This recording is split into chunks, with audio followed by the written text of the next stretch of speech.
Welcome back, Focus Learners. I am absolutely thrilled to have you here for today's explainer because we are unpacking a massive, industry-shaking shift that's happening in software right now. We're talking about the absolute explosion of vibe coding, which is essentially using natural language AI to instantly generate applications. I mean, it sounds like magic, right? But today, we're going to break down exactly why professional, human-led software development isn't just some arbitrary line item expense. It's actually a mathematically justifiable insurance policy against catastrophic data breaches. Okay, let's dive into this. In May 2026, an Israeli cybersecurity firm called Red Access did a routine scan of the internet, and they discovered an absolutely startling reality. They found 380,000 publicly accessible applications built entirely on prompt-to-app vibe coding platforms sitting completely exposed on the open web. These weren't locked down behind firewalls, they were just out there, waiting for anyone to stumble across them. And if that sheer volume doesn't make your jaw drop, this will for sure. A separate assessment by Guardment tested over 200 of these vibe-coded applications and found a staggering 91.5% vulnerability rate. Let that sink in. Almost every single one of these AI-generated apps contained at least one critical vulnerability, and these flaws were directly traceable back to either an AI hallucination or a total lack of security context during the code generation process. The stakes here are incredibly high. So, how are we going to tackle this? Here is our roadmap for today. First, the vibe coding security crisis. Second, anatomy of AI data breaches. Third, 5 missing security layers. Fourth, the shadow AI financial toll. And finally, prototyping versus production boundaries. Section 1, the vibe coding security crisis. So how does this massive exposure actually happen? Well, it's the direct result of non-technical users bypassing the traditional development pipeline. Platforms like Lovable, Replit, and Base44, they optimize for immediate gratification. A marketing director or a finance team builds a quick internal dashboard and just hits deploy. Because these platforms often default to public deployment, these apps are instantly indexed by search engines. Out of those 380,000 exposed apps, 5,000 were actively leaking sensitive corporate data. We are talking about massive, immediate compliance violations for major regulations like HIPAA, GDPR, and LGPD. This quote perfectly captures the core flaw of using large language models to build production software.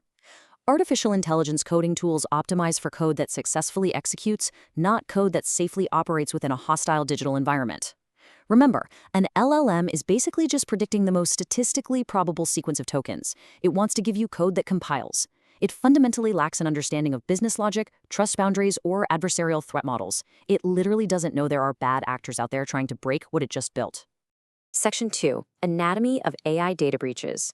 Now, if you think this is just an edge case with some harmless test data, think again. Red Access found highly sensitive data actively leaking across every major global enterprise sector. We're talking about internal financial projections and Brazilian bank payment data. In healthcare, active UK clinical trial rosters and children's patient chats. Even incident response documents in corporate security. This is highly classified, tightly regulated data spilling out onto the open web simply because someone wanted to generate an app quickly. Let's walk through this timeline because it really highlights how this generated convenience directly translates into catastrophic data loss at scale. In July 2025, Base44 had an authentication bypass where attackers could access internal corporate tools just by manipulating a public identifier. Then, in January 2026, an AI social network called Moltbook claimed they vibe-coded their entire app. Well, 3 days later, researchers found a plain text database key in the code and dumped 1.5 million authentication tokens. And in April 2026, Lovable had a flaw that left source code and private chats exposed for accounts belonging to major tech companies for nearly 2 months. Which brings us to a crucial concept, shadow AI. Ground yourself in this definition. It's the unauthorized deployment of AI generation tools and apps by employees without any IT oversight. For instance, Vercel confirmed a breach that was rooted entirely in an employee using a third-party AI tool called context.ai, which basically handed attackers live database credentials. Incidents exactly like this are driving security teams absolutely crazy as they try to rein in the specific risk. Section 3, 5 missing security layers. Now, what's really interesting about this is that when you pay for custom development, you aren't just paying for more code, you're buying threat modeling. You are paying for authentication scaffolding, row-level security, object-level authorization, secret handling, and input validation. These are 5 rigorous billable layers of defense that AI generators almost uniformly ignore just to optimize for speed. Let's clarify one of the absolute most critical missing layers: row-level security, or RLS. In a database, RLS ensures that even if an app asks for the whole database, the engine only returns the data belonging to that specific logged-in user. It mathematically isolates tenant data. Astonishingly, agency audits estimate that 70% of Lovable apps ship to production with this completely disabled. This is exactly how the non-technical founder of Moltbook lost those 1.5 million tokens. The AI never set up RLS, and the founder didn't even know they needed to ask for it. Just contrast the two approaches. The dangerous default AI output leaves RLS off, meaning attackers can literally drop or steal your entire database. On the flip side, custom development explicitly enables RLS with strict session-tied isolation policies.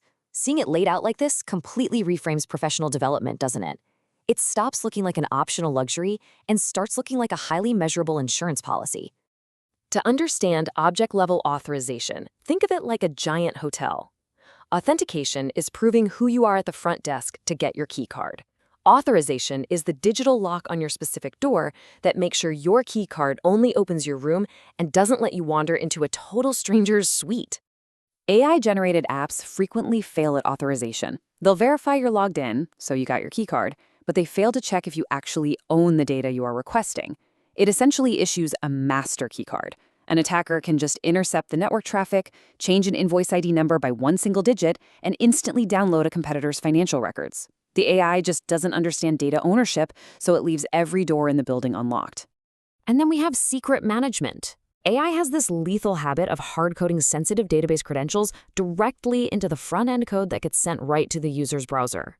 According to a 2026 GateGuardian assessment, AI-assisted commits leaked secrets at a rate of 3.2%, which is more than double the rate of human developers.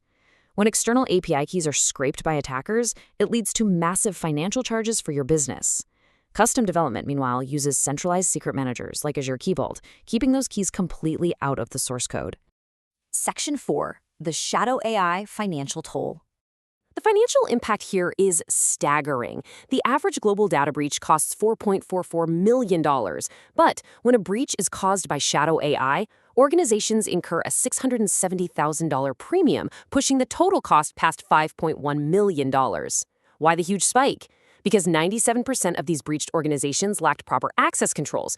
The AI tools operated with broad, unmanaged access, completely bypassing any sort of auditability. So the crucial point is this number right here, 403 days. Because these vibe-coded apps are built outside of formal IT asset inventories, security teams are completely blind to them.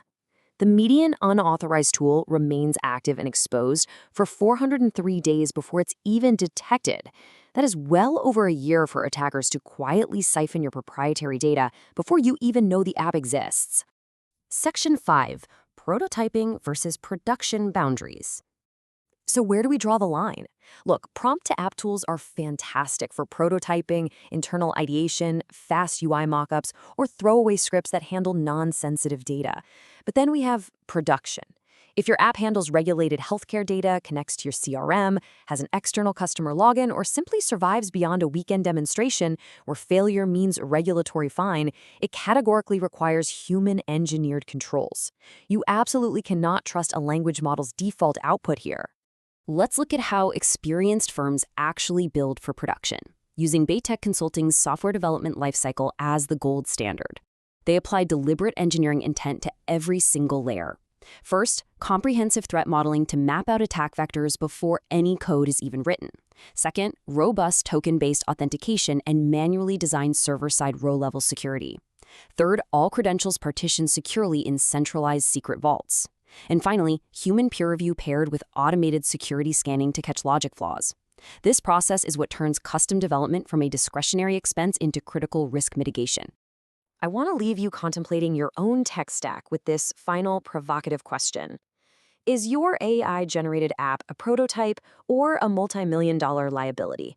The barriers to writing functional code have totally disappeared, but the barriers to engineering secure software are as high as ever. Applications that process real business data require real engineering. Thank you so much for joining me on today's Explainer. Until next time, keep learning and keep your architecture secure.